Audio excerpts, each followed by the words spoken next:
Listen up, 12s. We need to talk about a controversial piece of information that has the potential to shake up our quarterback room. I know exactly what you're thinking, but hear me out before you jump to conclusions. There is a high upside prospect available who could change our future, but his arrival comes with serious baggage that could backfire on our franchise. Is it worth the massive risk? I've analyzed the situation, and the logic might just surprise you. Stick with me through this video to find out. Also, we're pushing hard for 1,000 subscribers, so join our community now.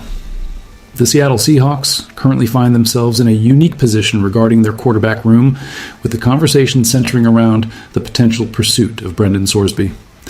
While the organization appears stable at the position, the underlying circumstances regarding Jalen Milroe and the future contract status of Sam Darnold have created a scenario worth analyzing. Brendan Sorsby, a prospect with a dual-threat capability and a track record of success at Cincinnati, finds himself available under highly unusual circumstances. His exit from Texas Tech following a gambling scandal complicates his professional future. Yet his raw talent remains an undeniable focal point for many observers. The Seahawks must weigh the rare opportunity to acquire a high-ceiling prospect against the significant risks associated with his past. While Sam Darnold remains the starter and the team has veteran depth in Drew Lock, the long-term outlook remains fluid. If the organization perceives that Brendan Sorsby offers a trajectory that surpasses their current developmental plan, they may be forced to evaluate the feasibility of a high-stakes move. This is a delicate situation where the team's current success might actually complicate the decision to integrate such a high-risk talent. For a fan base that expects stability, the mere suggestion of pivoting toward an unproven and controversial prospect like Brendan Sorsby is understandably met with skepticism. However, in the high-stakes environment of the NFL, teams often look at alternative paths to maximize their talent acquisition strategies, even when the optics are incredibly difficult. The Seahawks must determine if the upside justifies the potential distraction and the high cost of acquisition, especially when considering the team's current status and the internal reports regarding Jalen Milroe's progress at the VMAC during the most recent minicamp sessions. This discussion matters significantly because the quarterback position is the ultimate catalyst for success, and the Seahawks are currently balancing immediate contention with long-term roster sustainability. If Sam Darnold demands a massive contract extension next offseason, the front office faces a classic dilemma: pay a premium or transition to a cheaper, younger alternative. Brendan Sorsby represents a potential, albeit risky, solution that could provide a massive financial advantage.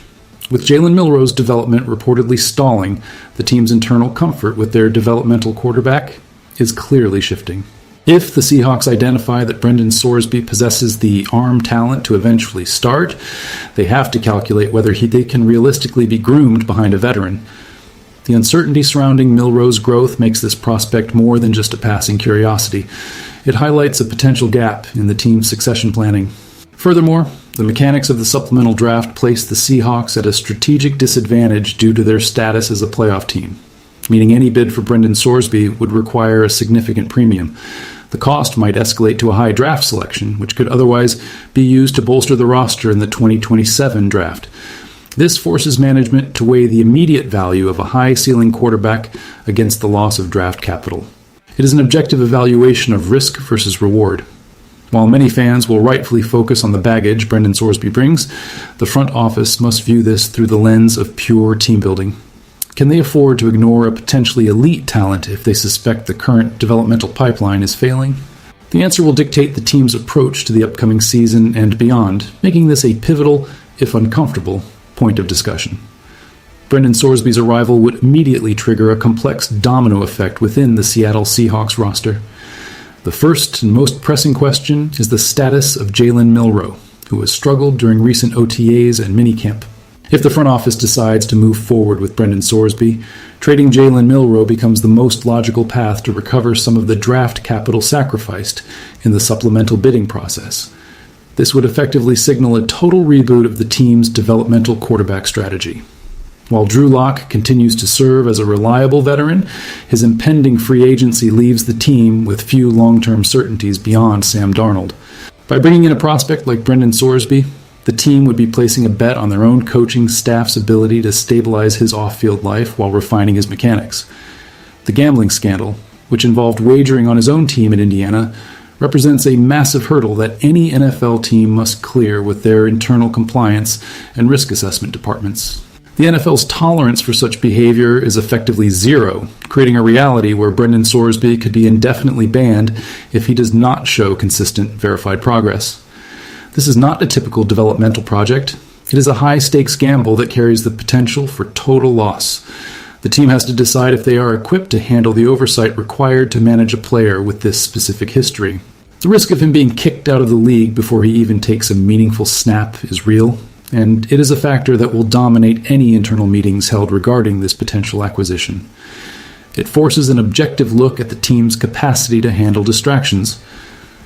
The process of the supplemental draft is inherently designed to favor teams with lower win totals, which presents a structural barrier for a team of Seattle's caliber. As a playoff-level organization, the Seahawks reside in the final tier of the weighted lottery, meaning their bid for Brendan Sorsby would likely be trumped by almost any other team interested in his services. To secure him, the front office would likely need to offer a selection significantly higher than the player's true market value, perhaps even a first-round pick in the 2027 draft. This reality creates a massive hurdle. Is an unproven talent with significant off-field baggage worth a top-tier draft asset? Most objective analysts would argue that the cost is simply too high. If they bid a second-round pick and lose to a team in a better draft position, the Seahawks have effectively wasted their time and resources. If they bid a first-round pick and win, they run the risk of overpaying for a player who might never see the field due to league regulations. The Seahawks' history with the supplemental process is not particularly positive, and the current, more stringent NFL environment makes this an even more treacherous path to navigate. Every aspect of this decision is calculated against the backdrop of the 2027 draft, which is projected to be talent-rich. Sacrificing capital now could leave the team vulnerable in other areas where they currently have pressing needs. The logical deduction is that the barrier to entry is likely too high for the reward. While the upside of having a talented quarterback on an ultra-cheap rookie contract for 2 years is undeniably attractive, the probability of the entire situation collapsing is equally high. Go Hawks! Ultimately, the consensus leans heavily toward passing on this opportunity despite the clear and logical appeal of the salary cap flexibility. Brendan Sorsby, for all his physical tools and arm talent, remains a massive question mark that most teams will view as a liability. The Seattle Seahawks have established themselves as an elite team with a clear structure under Sam Darnold, and introducing such a volatile variable into the locker room serves little purpose at this time. While the idea of a cheap, productive rookie quarterback is a cornerstone of winning in the modern NFL, the specific baggage associated with this player negates the potential benefits. The team should focus on maintaining their current competitive window, rather than risking it on a prospect who has already been dismissed from a collegiate program for integrity issues. It is a classic case of looking for a bargain where the hidden costs far outweigh the sticker price. If the front office prioritizes stability and long-term planning, they will likely avoid the supplemental draft entirely. The potential to extend Sam Darnold or find a replacement through traditional means remains a much safer and more reliable route for a franchise with legitimate championship aspirations. Brendan Sorsby may very well find a future in the league if he stays on the right path, but for the Seahawks, the timing, the cost, and the associated risks simply do not align with their current organizational goals. The most prudent course of action is to stick with the established plan, evaluate Jalen Milroe's progress through more meaningful reps, and prepare for the 2027 draft with all of their future assets intact, keeping the team's current championship window open and fully focused on the upcoming season ahead.